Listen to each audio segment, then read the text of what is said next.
Hello boys and girls, Mr. Giomini talking about lesson 1-6 in the pre-algebra curriculum. That is combining like terms. Now you'll see I have a bunch of colored circles on the bottom.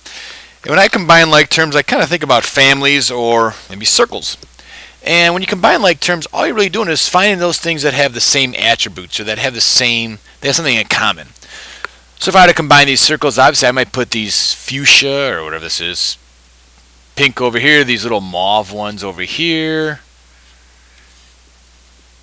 these greens over here, and the blue unfortunately is all by him or herself. So I'm just combining the circles into similar groups. So I have a group here, a group here, a group here, and a group here. And if I want to think about it, they're all different terms. I have the blues, I have the greens, I have the whatever we call these lavenders, and I have the fuchsias.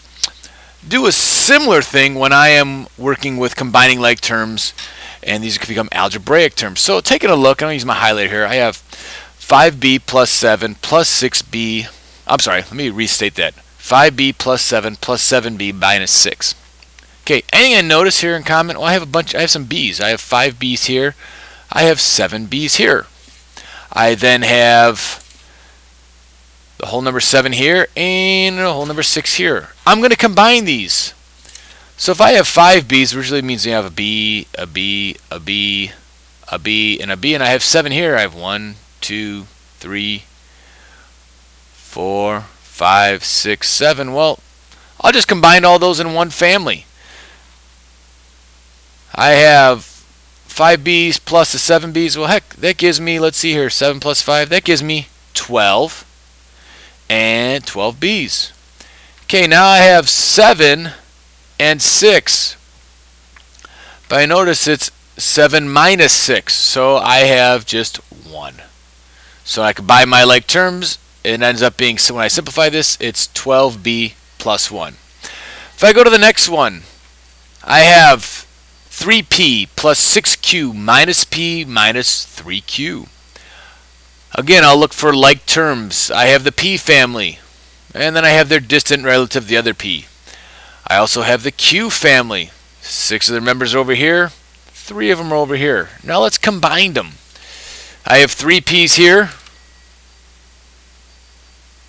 p, p, p, and really I have a minus p over here. So these cancel each other out, so I'm left with just 2 p's. Now I have 6 q's. 1, 2, 3, 4, 5, and 6, but minus 3 q's. See, these are negative q's if you want to think about it that. Negative q and a positive q cancel each other out. So I really am left with positive 3 q's, so it becomes 3p plus, I'm sorry, 2p plus 3q. Okay, if I take a look at the next one here, I have 11s minus 6x's plus 9 plus 3s. I have a bunch of s's in this group here. 11s's here, 6s's here, 3s's here, and I just have 9 all by itself. Well, there's nothing to combine with a 9, so I'll just leave it as 9, so plus 9. Well, I have 11 s's. I've taken away 6 of them, so now I have 5 left. So now I really have 5s. And I'm going to bind that with the 3 s's over here. So now I have 8s. So if I were to simplify that expression, it now becomes 8s plus 9. Take a look. Oh, now I have parentheses. Now this is where I use that distributive property. Some of you may have called it the rainbow method last year. Some of you may even called it, I call it the arrow method.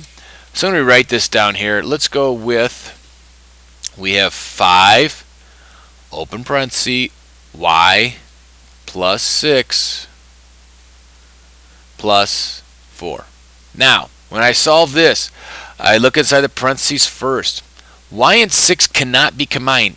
They're not like terms. So what I'm going to do is I'm going to multiply that 5 times everything inside the parentheses. Because if I could have combined that y and 6, I would have multiplied that by 5. But since nothing can be combined, I'll just multiply that 5 by everything inside the parentheses. So now 5 times y gives me 5y. Plus 5 times 6, well, that gives me 30. And I can't forget about that lonely 4 out there. And once again, I'm looking for like terms. Well, I have 5y's here. I don't have any other y's, so it just stays 5y. I have 30 plus 4. Those are both whole numbers, positive integers, so 30 plus 4 gives me 34. This cannot be simplified, so this is my final answer. There's no other terms to combine.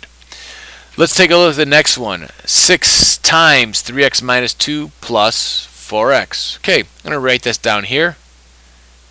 6 times 3x minus 2 plus 4x. Alright, if I take a look at this one, I again look inside the parentheses. There's nothing to combine inside the parentheses. I can't combine 3x's with 2, so I'm going to multiply through this 6 by everything inside the parentheses. Again, if I could combine these, I would have, and I would have multiplied it by 6. But since there's there's no like terms in here, I'm just going to multiply that 6 through the whole parentheses. So it becomes 18x. Okay, minus, I'm going to bring that sign down with me, minus 6 times 2 is 12. And then I have plus 4x. Now I have 18x's over here. I'm going to combine that with the 4x's here. Notice there's a plus sign there, so I'll combine these. That gives me 22x's. I cannot combine anything with this 12, so I'll just bring the sign down, minus 12. If you want a little extra credit, I'll give you 1 point. You can go ahead and solve this one here. See what you can do with that. Okay, let's take a look. Now I have an equation because I have that equal sign in here. Do not be afraid. Use the skills that you have to solve these equations. So once again, on this side I have 3x's plus 8 plus 5x equals 48. So x's, let's combine the like terms, x's. So 3x's plus 5x's gives me 8x plus 8 equals 48. Now this looks like an equation we could solve. Okay, I want to figure out how much 1x is, but I'm going to leave this here and just for now because it's the coefficient.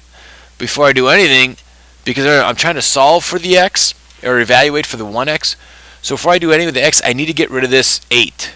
Now it says to add the 8, the inverse of adding 8 is to subtract 8. So whatever I do to one side, I must do to the other.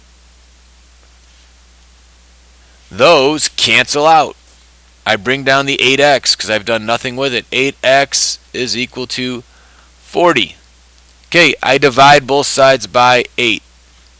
Because instead of multiplying by 8, I could divide by 8, or I can multiply by its inverse, which is 1/8, which is the same as dividing by 8 because I'm taking 40 and breaking it up in 8 groups. So that would give me x is equal to 5. If I were to substitute this back in, I could always check my answer. 8 times 5 is 40. 40 plus 8 is 48. 48 equals 48. Okay, let's take a look at the next one. I have 4 parenthesis g plus 7 is equal to 64. I look inside the parentheses first. There's no like terms that combined. So I'm going to multiply that 4 by everything inside the parentheses. I would have multiplied the 4 times whatever's in the parentheses if I could combine it. So I'm just going to do the long way and multiply by everything inside the parentheses because there's nothing to combine in there.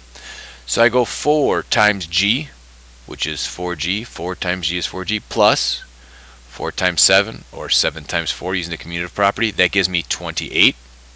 And the other side of the equation equals 64. Okay, I'm trying to evaluate for 1g, not 4 of them. But before I do that, I want to keep that g over here by itself. I want to get rid of this 28. Well, it says to add 28. The inverse is to subtract 28. So if I subtract 28 from both sides.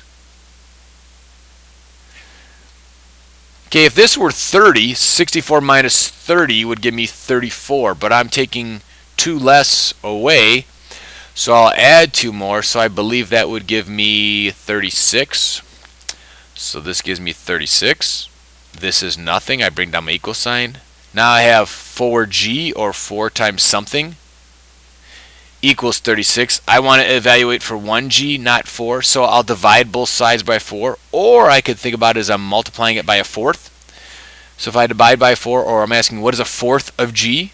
So 1/4 of, or I'm sorry, what is a fourth of 36? So 1/4 of 36 multiply.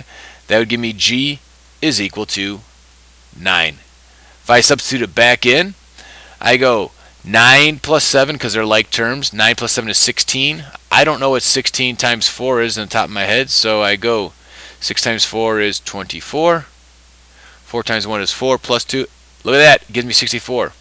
If you'd like another bonus point, you can solve this question right here for another little bonus point. Okay. I wish you well. Have a great day. Hope this helps you with lesson 1-6, combining like terms. Take care.